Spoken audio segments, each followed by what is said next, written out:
hanya pada tangan-Mu kami berserah. Pada pagi hari ini kami mau baca renungan firman Tuhan. Mari ya Roh Kudus sama kami dalam nama Tuhan Yesus. Kami percaya Tuhan senantiasa hadir di dalam setiap ibadah kami. Puji nama Yesus Tuhan. Amin. Shalom.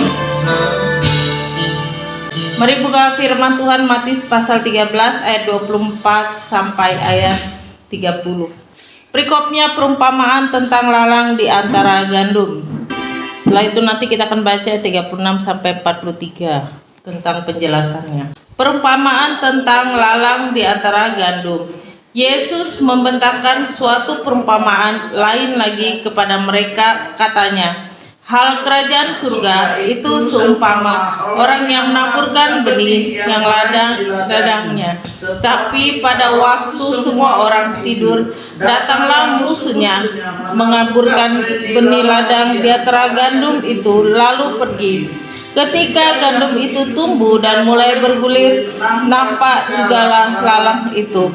Maka datanglah hamba-hamba tuan ladang itu kepadanya dan berkata, Tuan, bukankah benih baik yang Tuan taburkan di ladang Tuan? Dari manakah lalang itu? Jawab tuan itu, seorang musuh yang melakukannya. Lalu berkatalah hamba-hamba itu kepadanya, jadi maukah Tuan supaya kami pergi mencabut lalang itu? Tetapi ia berkata, jangan, sebab mungkin ia akan tercabut pada waktu kamu mencabut lalang itu. Biarkanlah keduanya tumbuh bersama sampai waktu menuai. Pada waktu itu aku akan berkata kepada penuai, kumpulkanlah dahulu lalang itu dan ikatlah berkas-berkas untuk dibakar. Kemudian kumpulkanlah gandum itu ke dalam lumbungku. Kita baca 36 sampai 43 penjelasan perumpamaan tentang lalang di antara gandum. Maka Yesus pun meninggalkan orang banyak itu, lalu pulang. Murid-muridnya datang kepadanya, jelaskanlah kepada kami perumpamaan tentang lalang di ladang itu. Ia menjawab, katanya, orang yang menaburkan benih baik ialah anak manusia. Ladang ialah dunia. Yang baik itu anak-anak kerajaan dan lalang anak-anak si jahat. Musuh yang menaburkan benih lalang ya iblis. Itu menuai ialah akhir zaman, dan para penuai itu malaikat. Maka lalang dikumpulkan dan dibakar dalam api. Demikianlah juga pada akhir zaman, Anak Manusia akan menyuruh malaikat-malaikatnya, dan mereka akan mengumpulkan segala sesuatu yang menyesatkan dan semua orang yang melakukan kejahatan dari dalam kerajaannya. Semua akan dicampakkan ke dalam dapur api. Di sana akan terdapat ratapan dan kertakan gigi. Pada waktu itulah orang-orang benar akan bercahaya seperti matahari dalam kerajaan Bapa mereka. Siapa bertelinga, hendaklah ia mendengar. Amin. Perikop hari ini berbicara tentang perumpamaan lalang di antara gandum.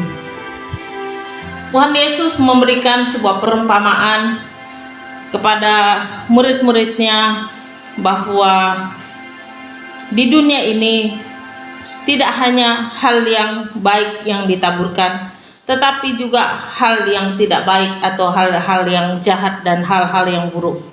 Firman Tuhan katakan bahwa akan ada penuai-penuai di akhir zaman. Firman Tuhan katakan jelas bahwa malaikat-malaikatnya akan mengumpulkan, kemudian akan dipisahkan antara lalang dan gandum.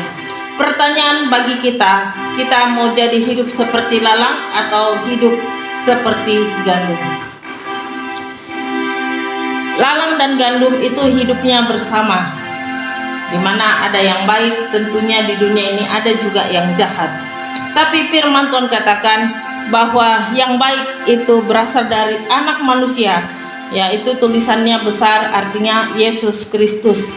Dan juga dikatakan bahwa di akhir zaman itu lalang itu benihnya berasal dari si jahat atau iblis.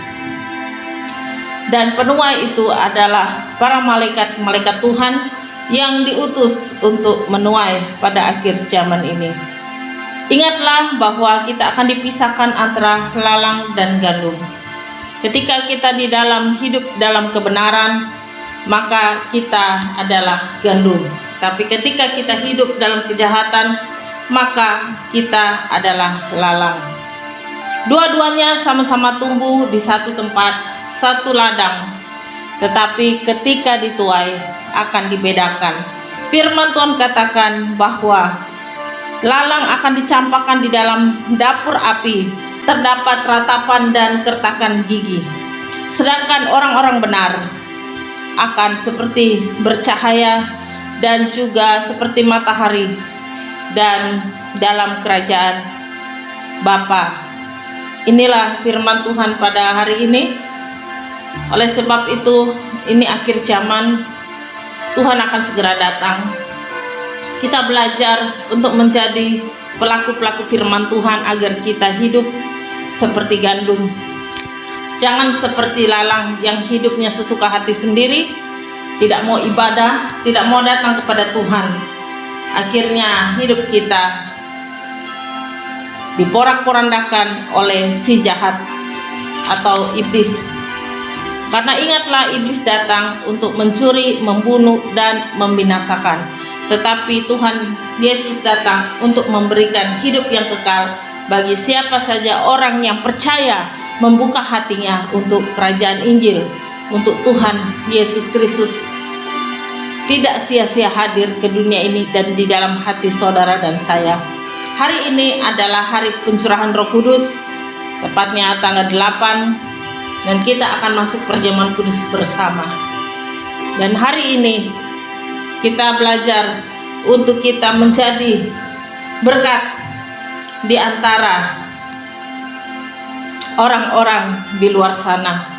Marilah kita belajar untuk menjadi gandum, di mana sifat, perbuatan, dan tingkah laku kita menggambarkan kerajaan surga dan kebenarannya. Dari mana kita mengetahui kebenaran itu? Dengan membaca firman Tuhan. Firman Tuhan adalah nyata ketika kita mau melakukannya.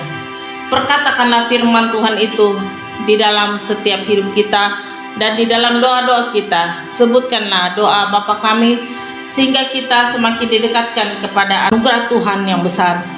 Dan firman Tuhan jelas katakan bahwa di akhir zaman nanti, ketika penuaian terjadi, maka ada tempat yang disiapkan bagi orang percaya dan ada tempat disiapkan bagi orang-orang yang tidak percaya. Dikatakan antara dapur api dan juga dikatakan di antara kerajaan Bapa. Antara dua ini, kita mau masuk kerajaan Bapa atau kita mau masuk dapur api. Di dalam dapur api itu adalah penderitaan lewat penderitaan, dan tidak ada habisnya dan tidak ada akhirnya, karena itu adalah kekal. Tapi ketika kita masuk kerajaan Bapa, itu juga adalah kekal. Pilihan hanya satu kali ketika saudara dan saya hidup di dunia ini. Pergunakanlah waktu yang baik agar kita senantiasa hidup di dalam kasih dan di dalam anugerah Tuhan.